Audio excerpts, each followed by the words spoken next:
is Bill Goodwin speaking for Lever Brothers, makers of Swan, the new white floating soap.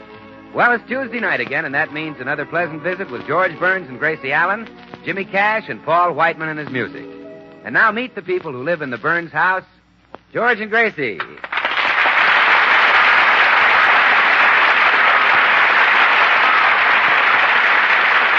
Well, George Burns has made 2 New Year's resolutions.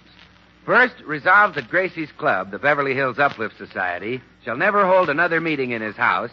And second, resolve that this year he'll be more romantic and greet Gracie each morning with a kiss. Oh, sweetie pie. Oh, love bundle. Here's your daddy with a great big kiss. Oh, sugar baby. The little rascal's probably hiding. I wonder if my little doll could be in the living room. Oh, no. No. Oh. And I felt so romantic. Gracie, I'd like to see you alone, please. Oh, I'll be right out. Well, hurry up. Oh, girls, every morning since the new year, George tries to kiss me like Charles Boyer. He calls me his beautiful Gracie. Isn't it clever? He knows how to say my name in French. Gracie. Oh, I'll be right there. I'll be right back, girls. Well, all right, dear. I'm ready for my morning kiss. I'm out of the mood. Gracie, since New Year's, how many times have I told you I didn't want that club of yours meeting in this house? 11. Why? Because I don't want them here, that's why. I made a New Year's resolution that they couldn't meet here again. Now it's broken. Well, if it'll make you feel any better, I'll break one of my resolutions, too. Well, thanks. Let me see now. Which one shall I break? Don't peel vegetables with your electric razor? No. I broke that yesterday. The razor, too. Look, just get those women out of here. But, George, today's meeting is so important. We have to figure some way to raise money. Raise money? For what? Well, to get all the birds to stay in Beverly Hills this winter instead of flying south. Well, how do you do that? Well, we're going to fill the bird baths with mint juleps. A great idea and very sound. Oh, yes. We even took it up with the mayor. What did he say? Oh, never mind what he said. But I wish there was somebody higher than the mayor so I could report him. Report him to Gary Cooper. He's very high, 6'4". Oh, George. Yes. Well, I better get back to the meeting. What have I done to deserve this? What have I done? Why can't those Hiya, women... George. Hello, Bill. Well, gee, what's the matter, George? You look about as happy as a butcher. The Uplift Society is meeting here again. I just can't get rid of those dames. You know, George, when women come here, you should put on a very long coat. Why should I put on a long coat? Because in this house, you certainly don't wear the pants.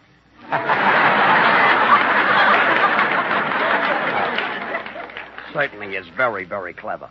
I suppose you could break up that meeting. Sure, easy. There are 2 ways to handle women, George. A, the caveman method, and B, flattery. Use A. If I ever saw dames who belonged in a cave, those do. No, George, I think flattery would be better. Well, okay, but flatter them out of here. Yeah, all right. Watch this. I never... Oh, look, it's Bill Goodwin.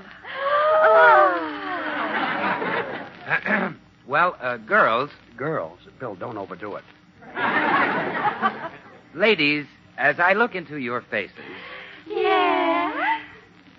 As I look into your faces, I realize how charming, how lovely, how beautiful... Yeah. a bar of Swan soap is. Oh. Swan, the beautiful new white floating soap that's purer than the finest Castiles. Now, you women have long considered Castile soaps the standard of purity, but Swan is even purer. In fact, Swan is so pure that thousands of mothers use it for bathing their babies. It's kind even to a little baby's tender skin. Bill, do you think I'll ever be bathing a tiny little bundle of yours? Well, would you like to, Tootsie? Oh, yes. Well, all right, I'll have my laundry at your house in the morning.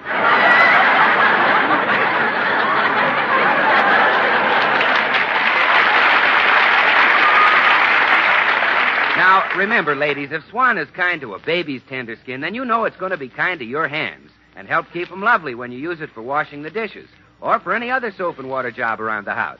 Well, I'll be going now. Just a minute, Bill. You're supposed to flatter those women out of here. Do you call that flattery? Do you call those women? All right, Bill's gone, Tootsie. Stop quivering. Oh. Now, let's get on with the meeting, girls. We still haven't decided on any way to raise money. Oh, I've got it, Gracie. Why don't we give a lawn party like we did for the Russian war relief and sell punch? Well, I'm afraid not, Clara. You know, too many people remember that party, the last one, and it was all my fault. Oh, now you mustn't blame yourself. We all helped mix the punch. Well, yes, but I'm the one who thought that vodka was the Russian name for 7-Up. Well, what about this, Gracie? Why don't we put on a play? Why, Blanche, that's marvelous. A play is just the thing. I'm just sure there's enough talent in this club. You know, they say any woman can be a great actress if she suffered, and we're all married. I'm not married, Gracie. Oh, I know, Tootsie, and we may not be able to use you. You've suffered too much. What sort of a play should we do, Gracie? Well, I think a horror play would be nice. There's a lovely one about a doctor who takes a drink and fangs come out of his mouth. Dr. Jekyll and Mr. Hyde? Yeah, that's the one. I had a colored cook once, and her club put it on. Only they called it Dr. Amos and Mr. Andy. We'd need someone really hideous to take the leading part, wouldn't we? Yes, we would. Well, stop looking at me. It makes me nervous. Oh, well, I think we should get a man to play that part. Maybe one of our husbands can be the monster. It's a wonderful part. Really? Well, my Harry's just the type for it. Oh, now I don't know. I think my Frank is much uglier than your Harry. Well, it may sound like personal pride, girls, but I'm sure my George is more repulsive than either of them. How can you say such a thing, Gracie? My Harry is knock-kneed. My George is pigeon-toed. Well, my Frank has exactly one hair on his chest. Well, my George hardly has a chest. Well, I hate to be stubborn, but when my mother first saw Harry, she cried for 3 days. Well, when my mother saw George, she laughed for a week. It might interest you to know that my Frank was turned down by 20 girls before I accepted him. Well, it might interest you to know that Tootsie Sagwell said she wouldn't marry my George if she had the chance. Did you say that, Tootsie? Yes, I certainly did. You see? Well, that settles it, Gracie. Your George certainly gets the part. Oh, thank you.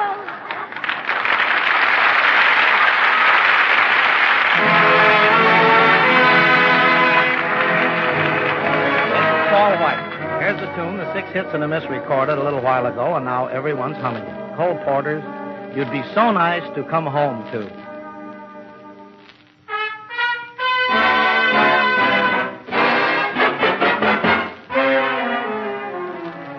You'd be so nice to come home to. You'd be so nice by the fire too, while the breeze on high sang a lullaby. You'd be all that I could desire. Do-do-do-do-do, under stars that are chilled by the winter, under an August moon burning above. You'd be so nice, you'd be paradise to come home to and to love.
Well, then it's definitely decided. My husband can have the lead in our club play. Yeah, that's great. Oh, well, I'll break the good news to him.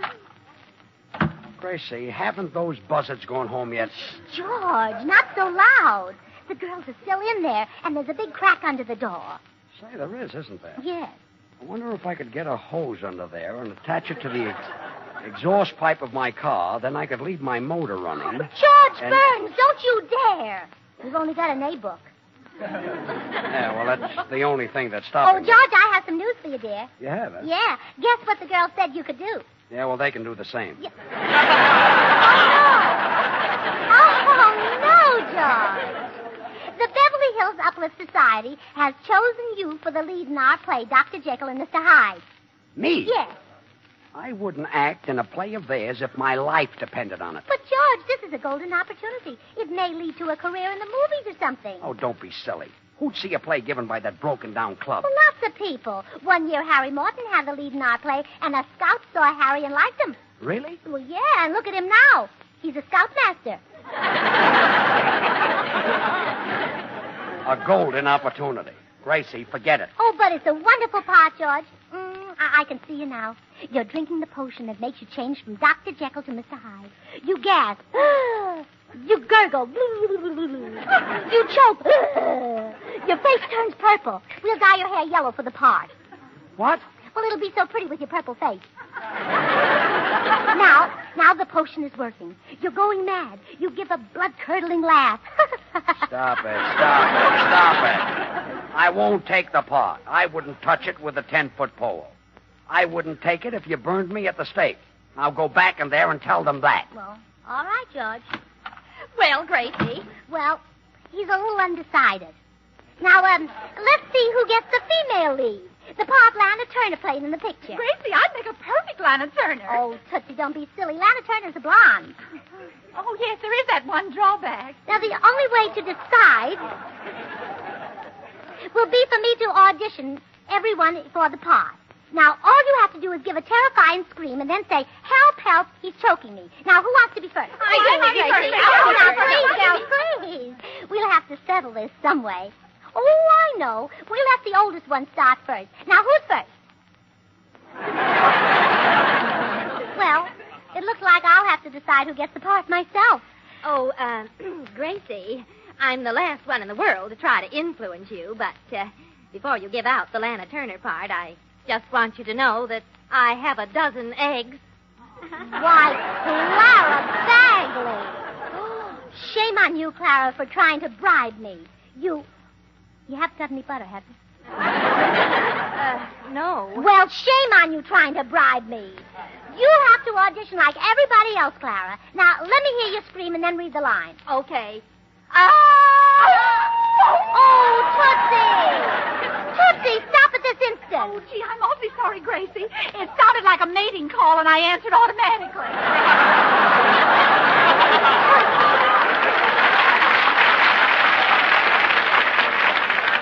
Tootsie, don't let it happen again. Oh, I know what we'll do. We'll all scream together, and the one who does it the loudest gets the Lana Turner part. All right, now. 1, 2, 3, scream!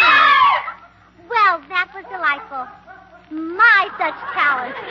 Now we'll try the line. 1, 2, 3, try. Help! Help! He's choking me! Oh, he's choking me! Good heavens.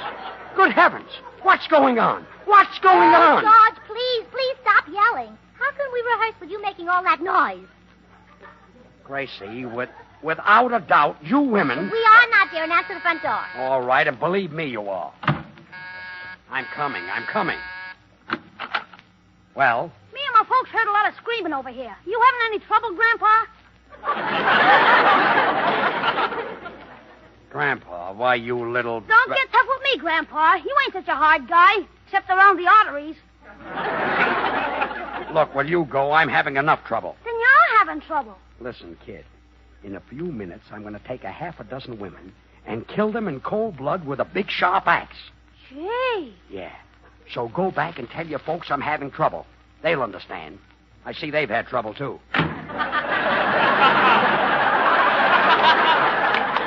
Am I having trouble? We'll be run out of town. He's choking me! Stop it, stop it, stop it, stop it, stop it. Everybody is complaining. We'll be the laughing stock of the whole neighborhood. Oh, well, let them laugh. They laugh at all great actresses. They even laughed at Catherine Cornell. Catherine Cornell? Yeah, but look at her now. This year she beat Yale 13-7. All right, but stop yelling. Stop yelling.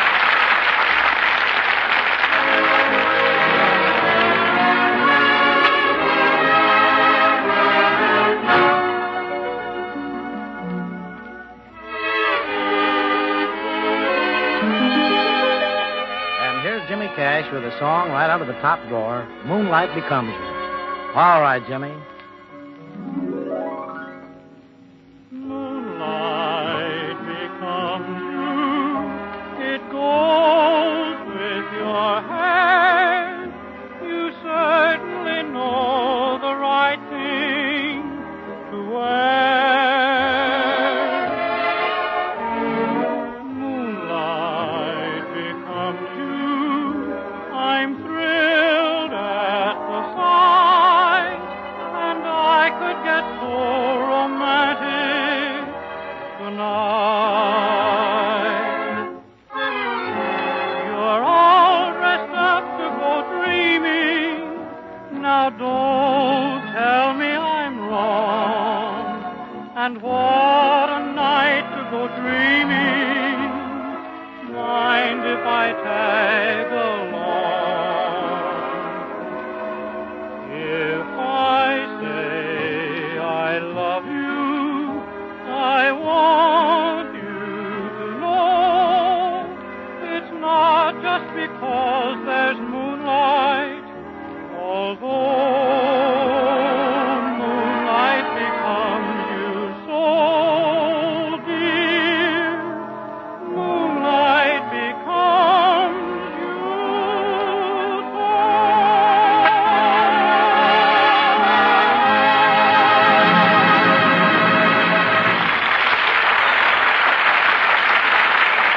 Gracie, was that a mirage, or did I actually see those women leave? Well, yesterday they went home to rehearse, all except Tootsie. Yes, I'm going to help Gracie find some things for the play. We need a big knife and some rope and an axe.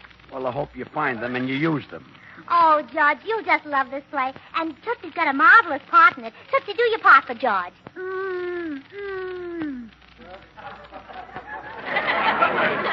That's the part? Yeah, that's it. Great part. Yeah. The new Betty Davis. Yeah. In the first act, she rushes out moaning. She and the whole audience. Hey, Tootsie, you didn't do that moan very well. Let's hear it again. No, it's not heart-rending enough. Oh, by the way, did you hear that Victor Mature is getting married? That's the moan I wanted. That's it. Well, gee, I better not lose it. Oh. Out. Tootsie, go down to the basement and lay that egg. Yes, and Tootsie, when you're finished, look around for an axe. All right. Boom! Oh, George, I'm so happy you're going to play Dr. Jekyll and Mr. Hyde. But I'm not. Oh, you'll be better than Spencer Tracy and Frederick March put together. I always said you were a better actor than either of them. Well, goodbye, dear. Better actor than Frederick March or Spencer Tracy put together. Ridiculous. Some people don't even think I'm as good. Oh, well, what do they know?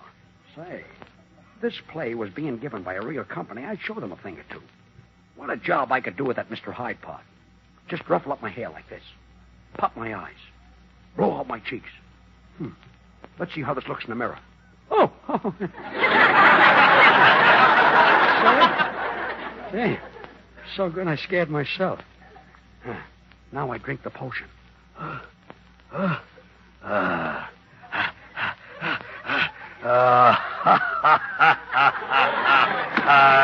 Hello, George. Did you get rid of the club?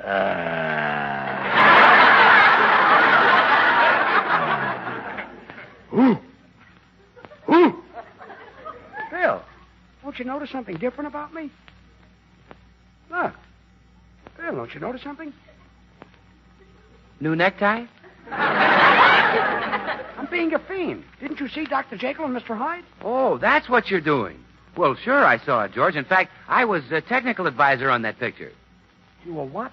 Technical advisor. You remember that wonderful scene in Dr. Jekyll's laboratory with all the bottles and test tubes? Yeah? Well, I advised him to wash them all with Swan soap. I thought so. Swan, the new white floating soap that's purer than the finest Castiles of Baby Gentle Suds and Whiz. Couldn't have made the picture without you. Oh, certainly No. not. How do you think they got that scene where nice Dr. Jekyll turns into the fiend, Mr. Hyde? How do you think they got him to go mad? How? I stood beside the camera with a bar of Swan soap and wouldn't let him have it.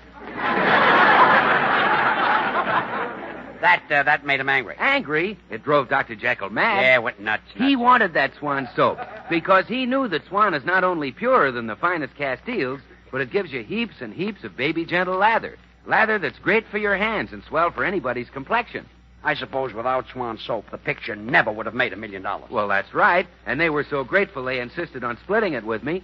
They split it with you. Well, sure, they took half the bar of Swan and I took half. You know, you can break Swan in two with a simple twist of the wrist and use half in the kitchen for dishes and cleaning and the other half in the bathroom for your face and hands. You know, Bill, sometimes... Hey, Grandpa. Are you back again? Yeah. Did you kill those women like you said? Yeah, I killed them. I slaughtered them. I did it all with my little hatchet. Now get out of here before I go to work on you. You see? What did I tell you? Come and get him, officer. Officer. Gee, I didn't believe this kid, but I just heard you confess. It don't look good for you, buddy. Oh, now look, officer. I was just kidding. Do I look like a murderer?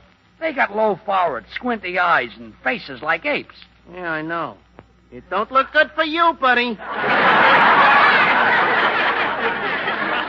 Bill, will you tell this cop I'm not a criminal? I'm a comedian. Tell him I make people laugh. Well, George, there's a pretty stiff rap for perjury. Well, God, will you go? I'll straighten this thing out myself. Okay, Bluebeard. See you on visiting day. Gee, Mr. Burns, I've been living next to you for a year now, and I always thought you was a drip. You did, huh? Yeah, and now you turn out to be a fiend who murdered 6 women. Could I have your autograph? Out. Go on, get out. Beat it. Now, officer. It don't look good for you, buddy. Well, you're practically in a chair. I can see the headlines right now. Burns.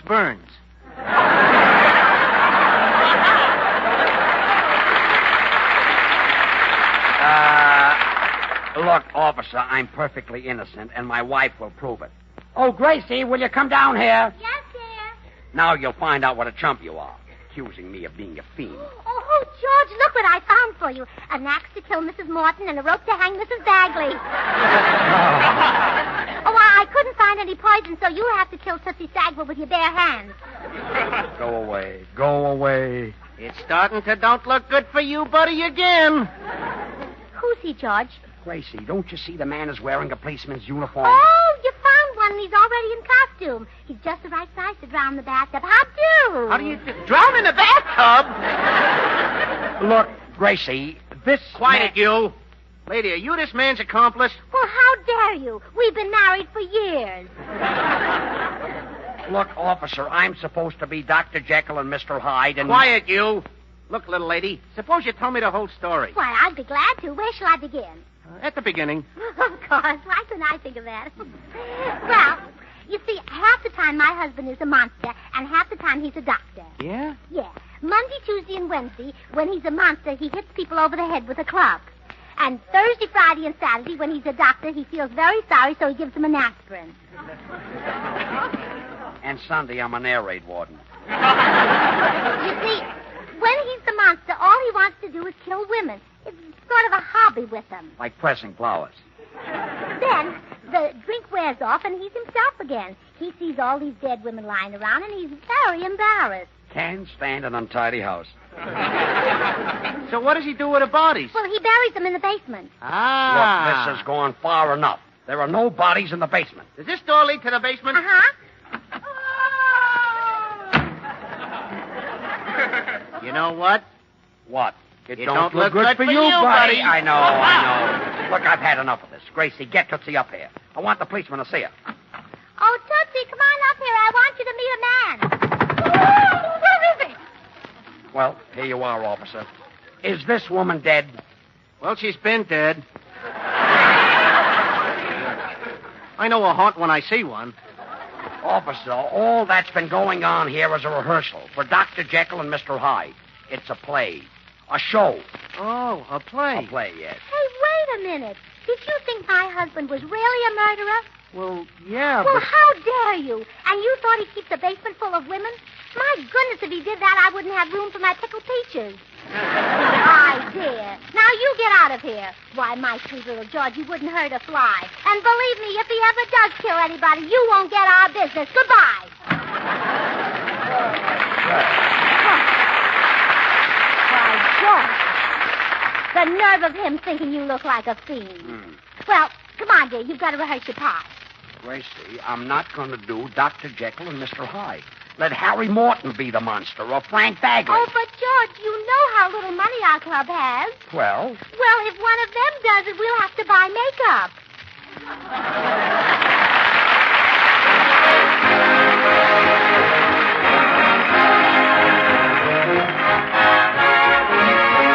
George and Gracie will be back again in just a second. And say, I hope you remember to try Swan the next time you wash the dishes. When you get Swan in that dishpan, just see if it doesn't give you suds faster than other floating soaps. And after you've used Swan for the dishes a couple of times, take a look at your hands. Just see if Swan doesn't help keep them looking white and smooth. You'll know what it means to use a soap that's purer than the finest Castiles. Well, here they are, George and Gracie. Oh, what a day. Now I can sit down and read cowboy love tales. Listen to this, Gracie. Oklahoma Tex found himself miles from civilization, without no horse and no food. Quickly, he shot a buffalo and roasted it. Never had Tex... Well, what did he do with the fat, George? The what? The fat.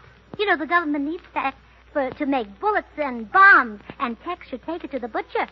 But Tex has no horse. Well, let him ride on the buffalo. I'll tell him to shuffle off. The makers of Swan, the new white floating soap, join George and Gracie in inviting you to tune in again next week, same time. By the way, don't forget to listen to Swan's other show, Tommy Riggs and Betty Lou, over another network. So next week, this is Bill Goodwin saying, well, I, Swan, how about you? This is the Columbia Broadcasting System.